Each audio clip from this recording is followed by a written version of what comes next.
हिंदू धर्मरक्षक शिवराज गायकवाड यांचा भगवी चाळ या जनसंपर्क कार्यालयाचं मोठ्या थाटामाटात उद्घाटन झालं। हिंदू धर्मरक्षक म्हणून ओळख असलेले शिवराज गायकवाड यांच्या जनसंपर्क कार्यालयाचं नामकरण भगवी चाळ या प्रेरणादायी नावानं करण्यात आलं।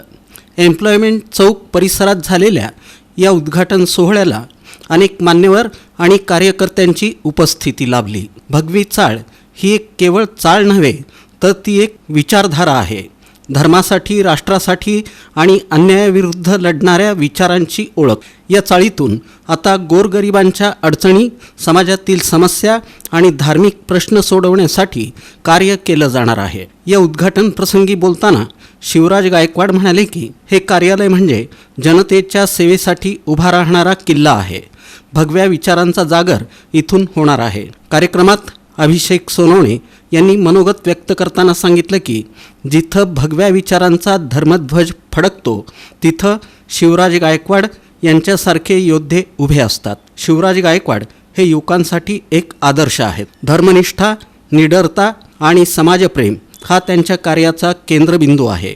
त्यांच्या प्रेरणेतून अनेक तरुण हिंदू धर्मरक्षणाच्या कार्यात पुढे सरसावले आहेत। या उद्घाटन सोहळ्यात देवा सोनवणे, हरी जाधव, श्रीकांत गिड्डे, अभिषेक सोनवणे, विनीत गायकवाड, आकाश गायकवाड, दीपक गायकवाड यांच्यासह सर्व भगव्या विचारांचे कार्यकर्ते मोठ्या उत्साहात सहभागी झाले होते।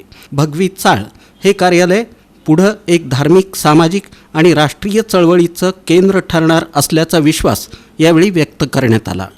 हिंदू धर्मरक्षक माननीय शिवराजदादा गायकवाड यांच्या कार्यालयाचं नाव आम्ही भगवी चाळ म्हणून दिलेले आहे आणि त्यांची कारकिर्दी, त्यांचे कामं या बाबतीत सांगायचं म्हटलं तर त्यांनी कुठल्याही मदतीला, कुणाच्या अडीअडचणीला धावून येतात।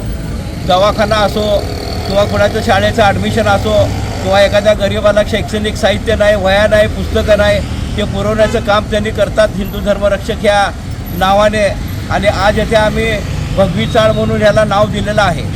जय श्रीराम। मी श्रीकांत गिड्डे। आज शिवराजदादाच्या ऑफिसचं उद्घाटन आम्ही केलेलं आहे भगवी चाळ या नावाने। आज भगवी चाळ हे का दिलं आहे कारण दादांचं जे काय प्रयत्न आहे, जे काय अहोरात्र कष्ट आहे दादांचं, हे गोरगरिबांसाठी आणि प्रत्येकांसाठी हे करतात दादा। आज बघतो तर आम्ही भगवी चाळ हे नाव देण्याचं कारण हेच आहे।